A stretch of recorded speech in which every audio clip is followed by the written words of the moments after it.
Saludos en Cristo, yo soy un laico más, alguien que simplemente busca la verdad y que desde su conversión ha sido testigo de cómo los principios básicos de la fe eran puestos en duda, atacados y intentando ser incluso ocultados de parroquia en parroquia entre las filas más bajas de la Iglesia Católica a la que pertenezco. La Iglesia de Cristo, la única verdadera, el camino de salvación. Esta dolorosa crisis me ha enseñado que algo estaba pasando. Recuerdo la primera reunión a la que asistí en una parroquia después de mi conversión, que todo el mundo estaba discutiendo a gritos, etc., por un puesto de poder, en este caso Cáritas.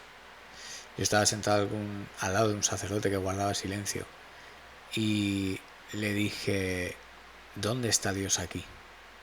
Y este sacerdote se levantó y lo dijo para calmar los ánimos. ¿Dónde está Dios aquí?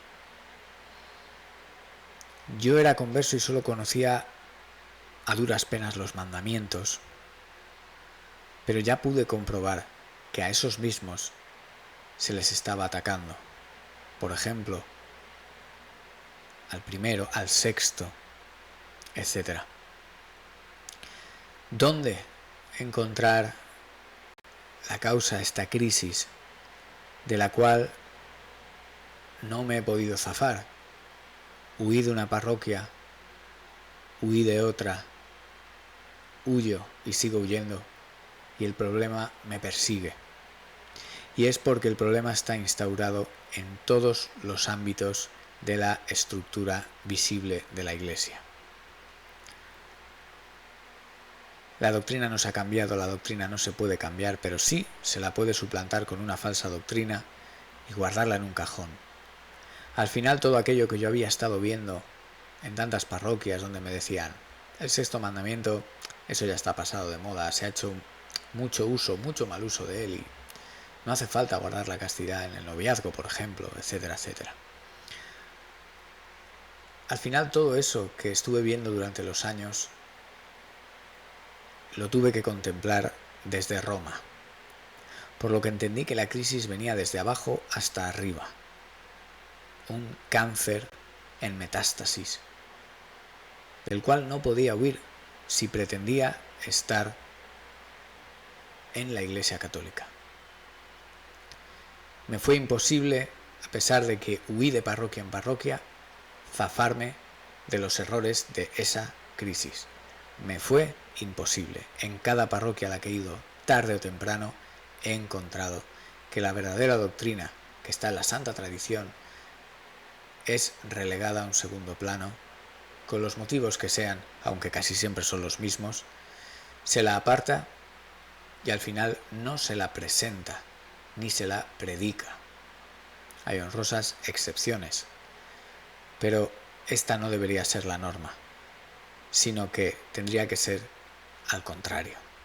Que las excepciones serían casos raros que se dieran muy de vez en cuando. Y hoy en día es al revés. La parroquia que guarda la fe, el sacerdote que predica la doctrina, son casos raros. Y normalmente, lo único que se predica es una suerte de pastiche tibio que no compromete a nadie ni lo pone en peligro frente a esta sociedad en la que vivimos. Es decir, que lo hace amigo del mundo, sin exigirle nada al mundo.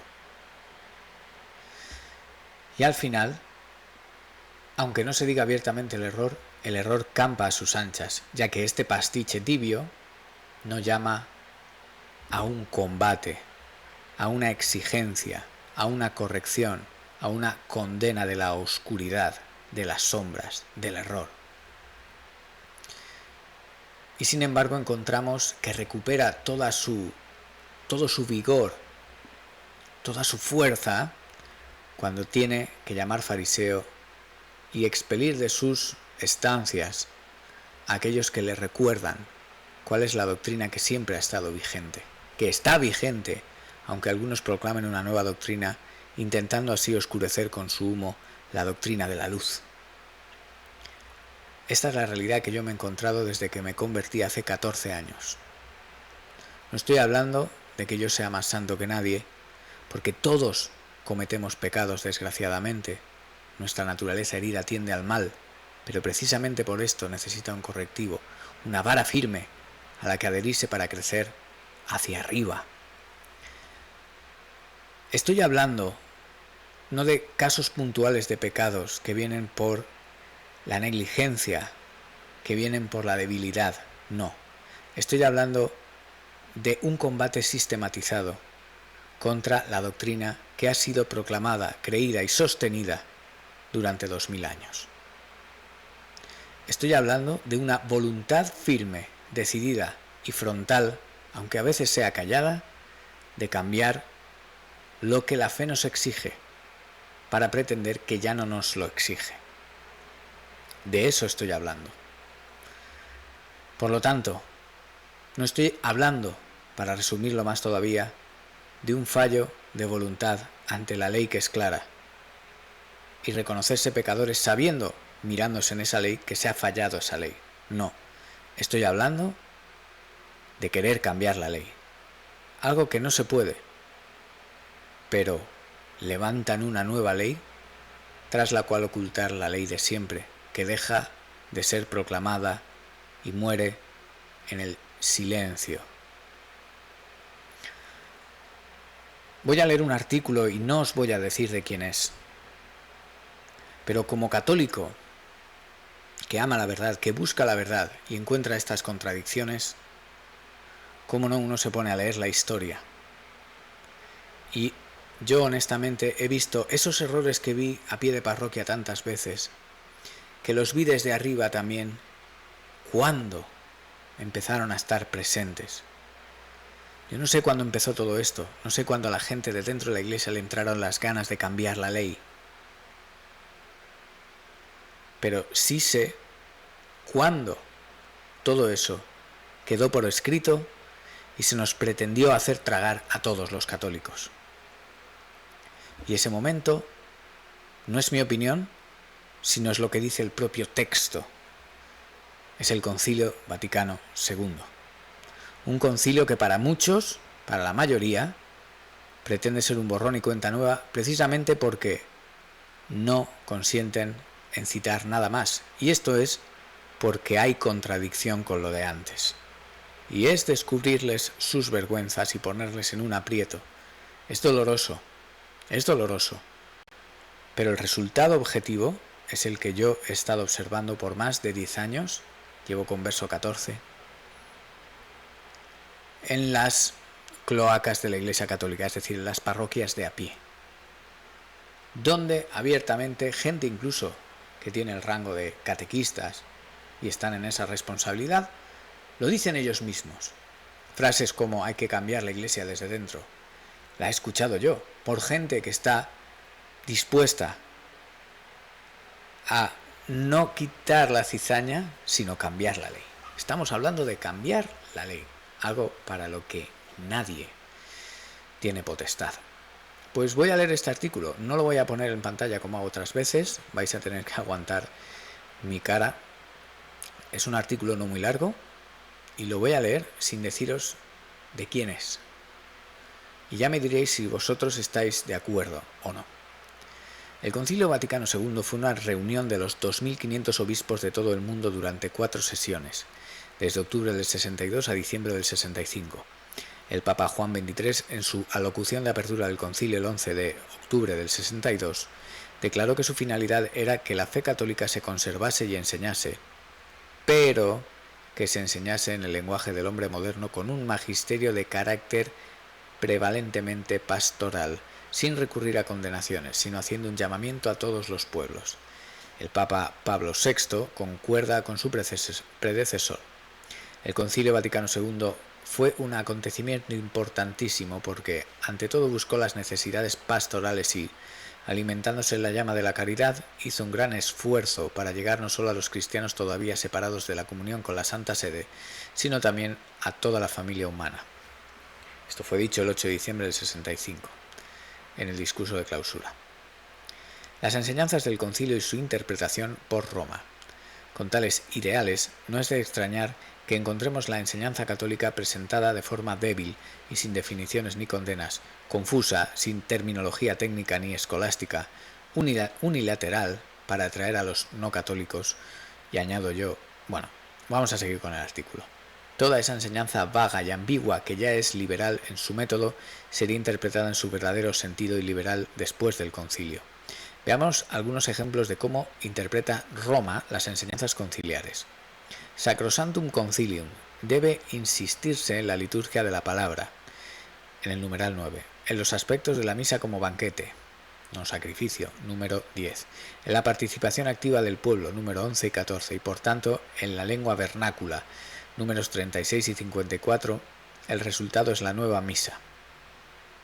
Unitatis redintegratio. Los católicos deben orar con los protestantes, numerales 4 y 8. El resultado es la hospitalidad eucarística. Fijaros eso, hospitalidad eucarística, es decir, darle la comunión a aquellos que no creen en la presencia real de nuestro Señor Jesucristo en el Santísimo Sacramento. Sacrosantum Concilium. Deben revisarse los ritos y fórmulas de penitencia, y la extrema unción debe convertirse en una unción de enfermos.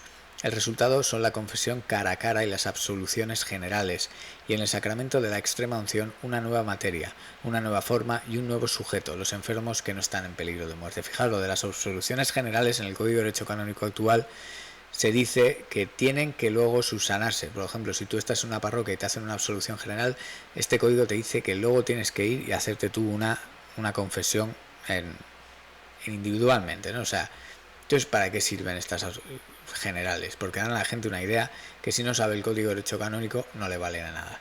Lumen Gentium. La Iglesia de Cristo subsiste en, y no es, la Iglesia Católica. El resultado es que también se encuentra en los hermanos separados. Ojo, la Iglesia Católica se encuentra también en los herejes protestantes.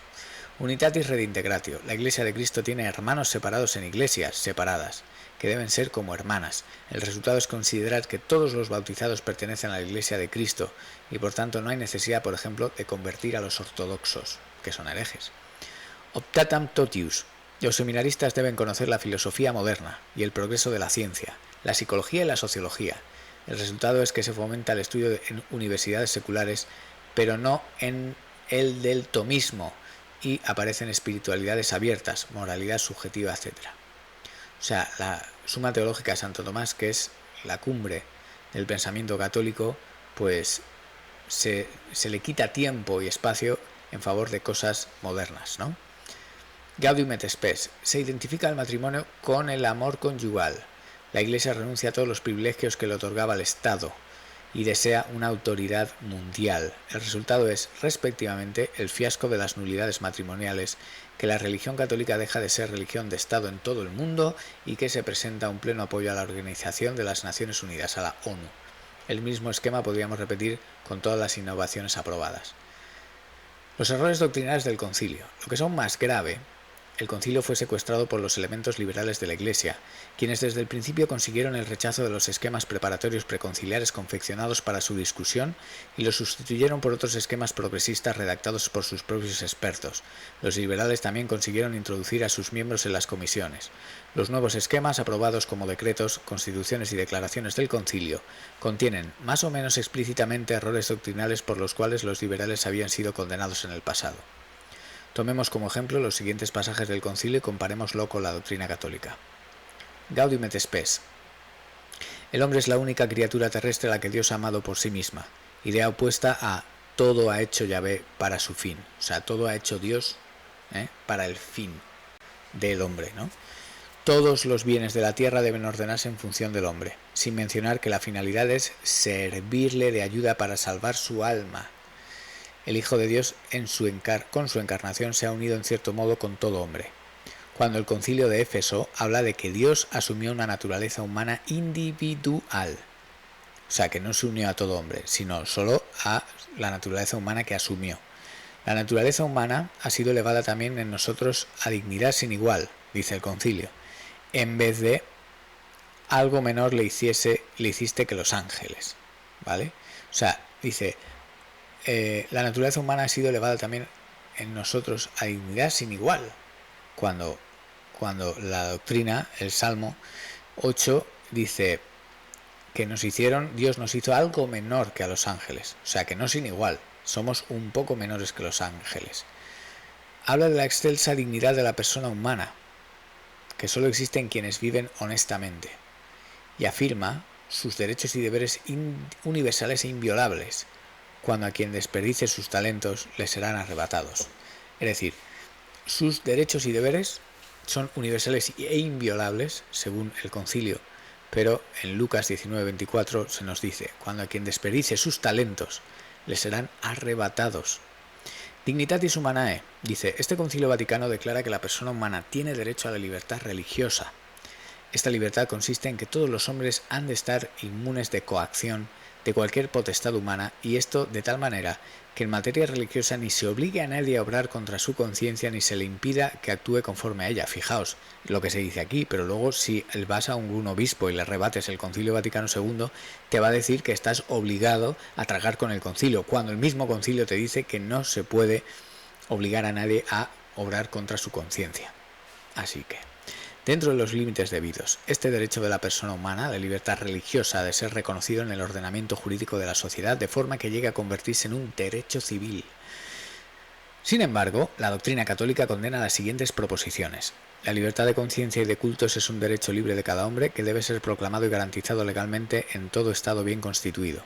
El mejor gobierno es aquel en el que no se reconoce al poder político la obligación de reprimir con sanciones penales a los violadores de la religión católica, salvo cuando la tranquilidad pública así lo exija. Eso Pío IX en Quanta Cura número 3. O sea, Pío IX ha sancionado este pensamiento, y este pensamiento está en Dignitatis Humanae del Concilio Vaticano II. Estos son los hechos, no es mi opinión, es lo que pone, ¿vale? Unitatis Redintegratio.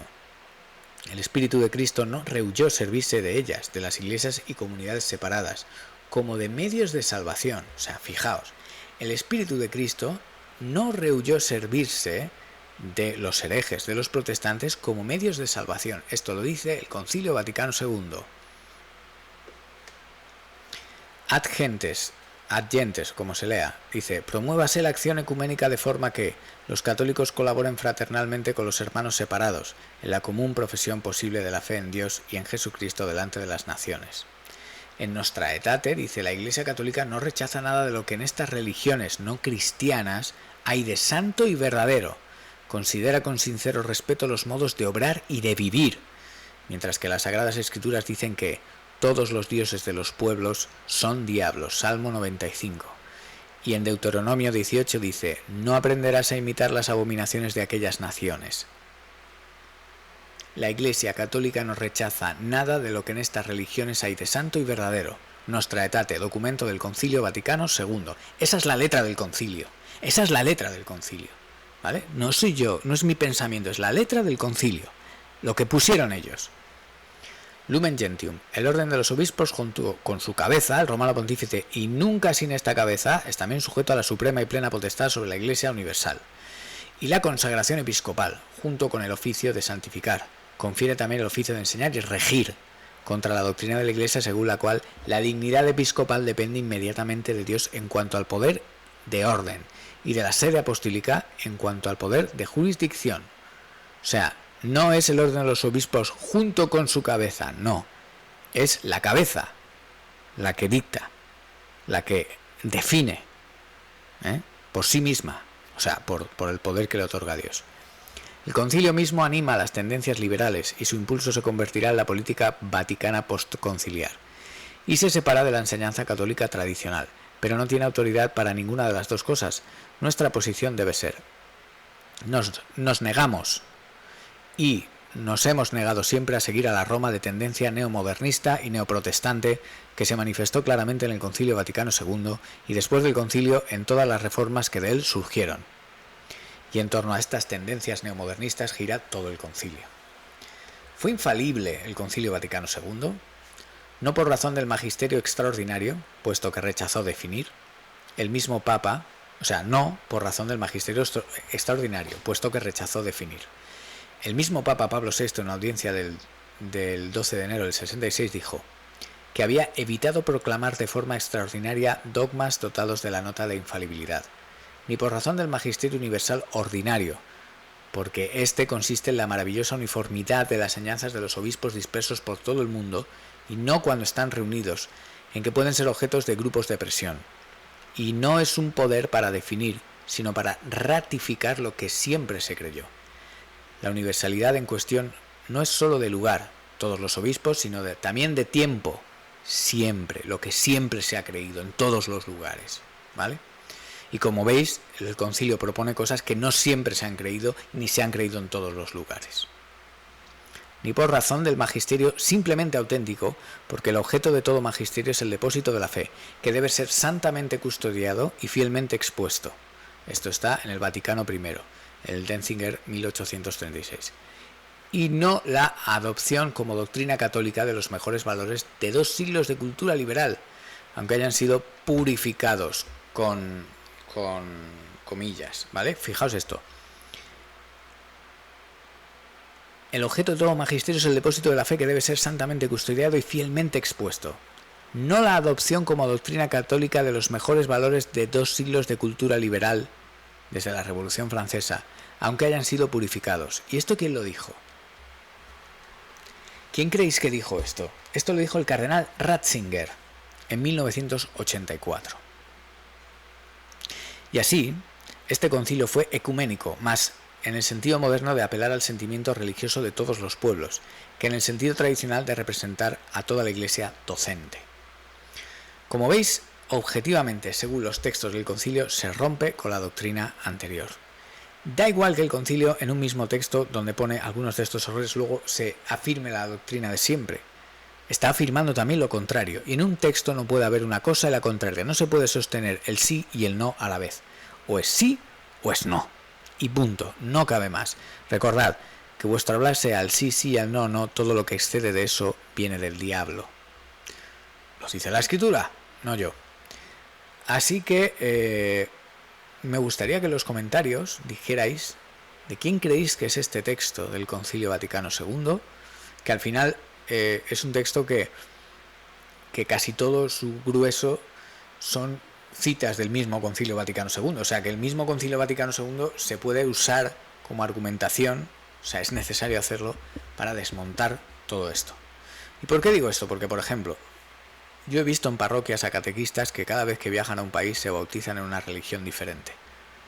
Yo he visto actos ecuménicos entre varias religiones, he presenciado, he formado parte en mi ignorancia de rituales chamánicos dentro de una parroquia. Hecho a los jóvenes. ¿Por qué? Porque, como dice en Nostra Aetate el Concilio Vaticano II, la Iglesia Católica no rechaza nada de lo que en estas religiones hay de santo y verdadero. ¿Y quién dice qué es lo santo y verdadero de esas religiones? Pues todo esto viene por esta letra. Que nadie se lleve a engaño. Viene por esta letra. Y en fin, al final, ¿qué queda? El derecho de Dios por los suelos. Y puesto encima el derecho de las personas. Cuando se da libertad religiosa, se le da derecho, carta de derecho a las religiones falsas, es decir, se le da carta de derecho al demonio para estar en derechos sociales, civiles, a la misma altura que Dios. Eso es lo que pone en el Concilio Vaticano II, y aquí nadie me lo puede rebatir. Y es una doctrina que antes nunca se había enseñado. Pues esto es lo que hay, Qui sub Deus.